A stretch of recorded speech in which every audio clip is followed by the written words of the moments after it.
అందరూ నమస్కారం. Welcome to Yog Stack. అందరూ బాగున్నారు కదా?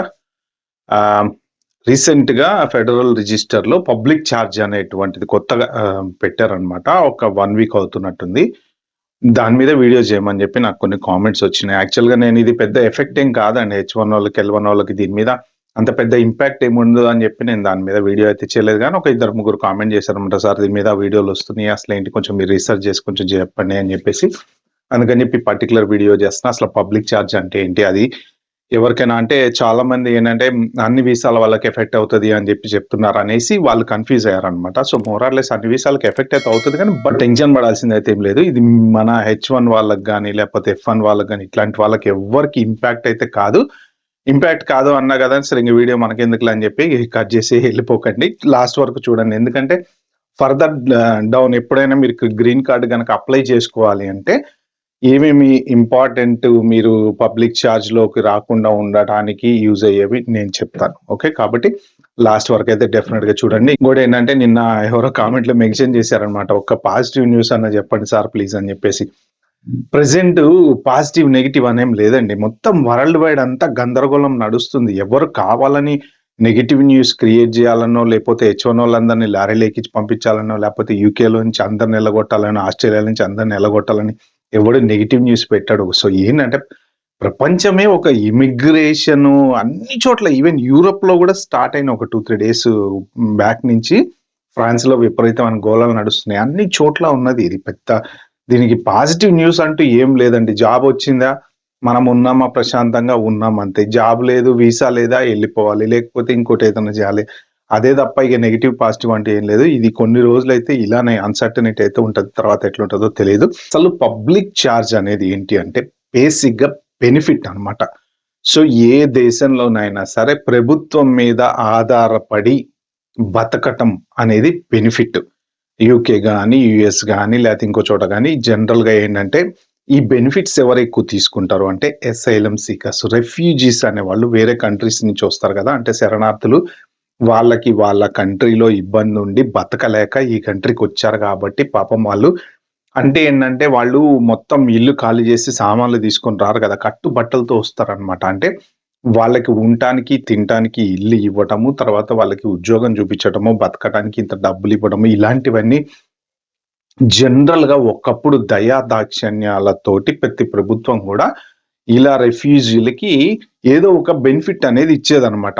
కొన్ని రోజులు ఉండటానికి షెల్టర్ ఇచ్చేది, లేకపోతే జాబ్ చేసుకోవడానికి అవకాశం ఇచ్చేవాళ్ళు, వీసా ఇచ్చేవాళ్ళు. సో ఇలా గవర్నమెంట్‌కి సంబంధించిన పథకాలు ఏమైతే ఉన్నాయో ఇప్పుడు మన సింపుల్‌గా మన దగ్గర మన తెలంగాణ, ఆంధ్రాలో బోలెడు పథకాలు ఉన్నాయి కదా! అమ్మఒడి పథకము, తర్వాత ఇంకోటేది బంగారు తల్లి పథకము, లేకపోతే సంథింగ్ ఏదో ఆటో ఉంటే 10,000, కారు ఉంటే 10,000 ఇట్లా రకరకాల పథకాలు ఉన్నాయి చూసారా? పబ్లిక్ ఛార్జ్ అంటే సింపుల్‌గా అదే అన్నమాట. అంటే ఆ పథకాల మీద ఆధారపడి బతకడం అనేది పబ్లిక్ ఛార్జ్. ఓకే.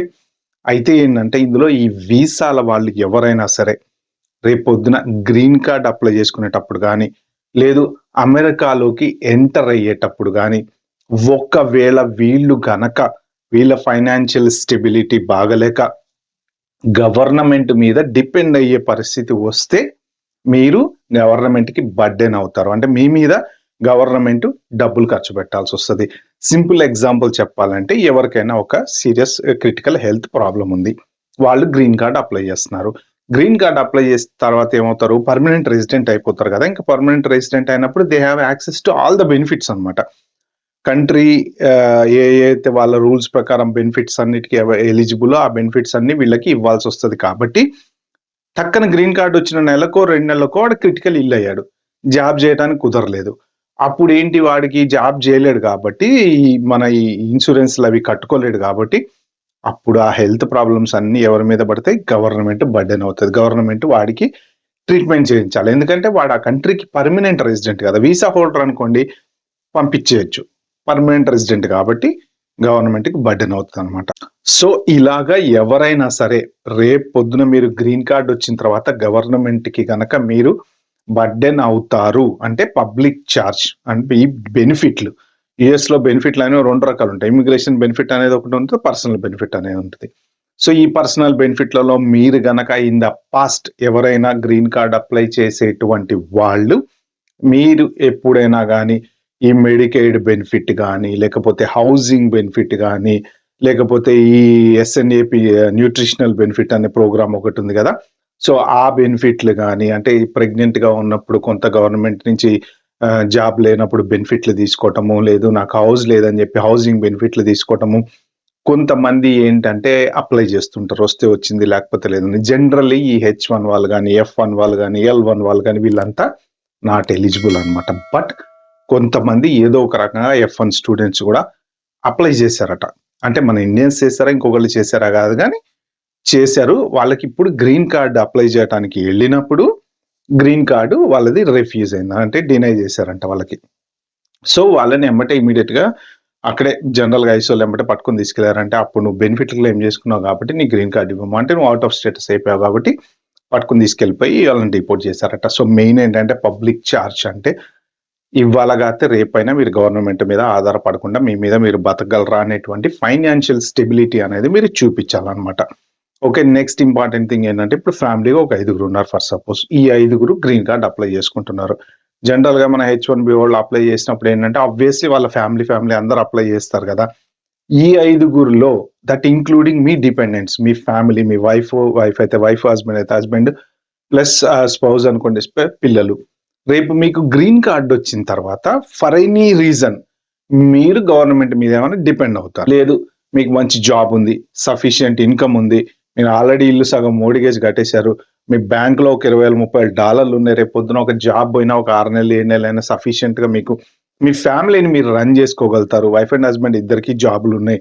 అంటే మీకు పబ్లిక్ చార్జ్ కిందకి రారని చెప్పేసి ఈ పవర్స్ ఏదైతే ఉన్నాయో మీరు పబ్లిక్ చార్జ్ కిందకొస్తారా రారా అని డెసిషన్ తీసుకునే పవర్స్ గ్రీన్ కార్డు ఎప్పుడైతే వాళ్ళు ఇంటర్వ్యూకి వచ్చినప్పుడు శాంక్షన్ చేస్తారో వాళ్ళకి డిస్క్రిషనరీ పవర్స్ అనేవి ఇచ్చారనమాట. అంటే వాళ్ళే డెసిషన్ తీసుకోవచ్చు. అంటే మీరు గనక ఒకవేళ రేపొద్దున పబ్లిక్ చార్జ్ కిందకొస్తారన్న అనుమానం వాళ్ళకి కలిగితే మీకు గ్రీన్ కార్డ్ డినై చేసేటువంటి ఛాన్స్ ఉంది. సో, లేదు మీకిప్పటి వరకు మీరేం క్లెయిమ్ చేసుకోలేదు, బానే ఉన్నారు, ఎక్కడ ఇష్యూస్ ఏం లేవు అంటే మీకే ప్రాబ్లమ్ అయితే ఉండదు. ఇంకొకటేంటంటే సీరియస్ హెల్త్ కండిషన్స్ ఎవరికైనా ఉన్నాయనుకోండి, మీ ఇన్‌కమ్ అప్పుడప్పుడు అప్, డౌన్ అవుతుందనుకోండి. అంటే ఒక 6 నెలలు జాబ్ ఉంది, 6 నెలలు జాబ్ లేదు.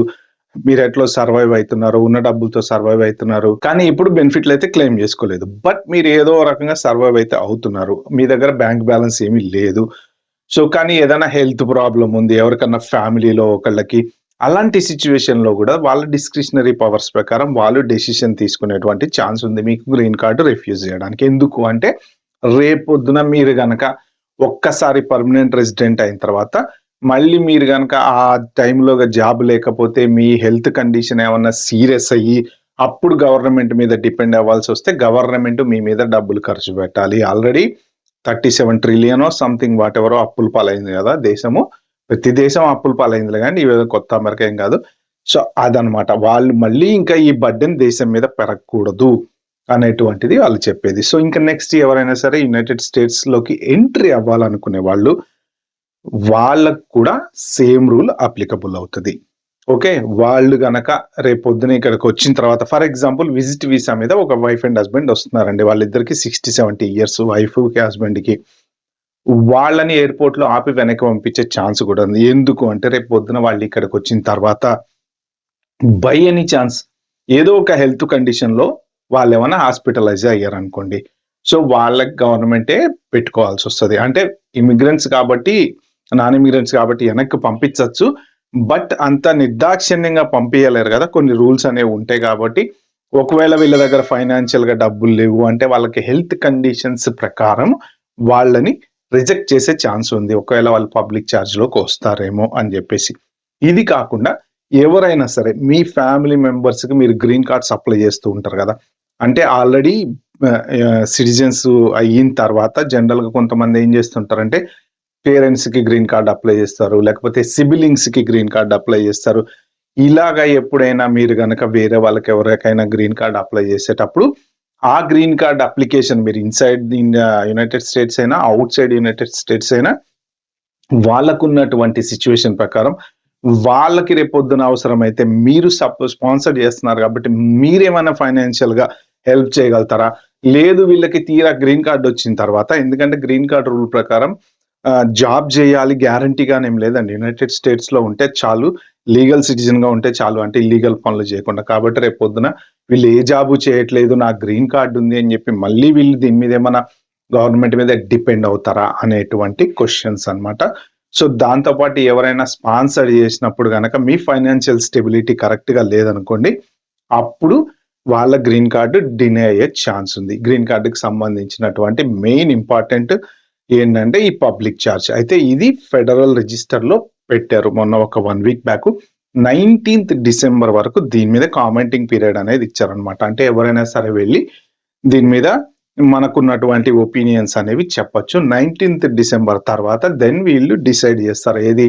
ఇది రూల్ అప్లికబుల్ చేద్దామా?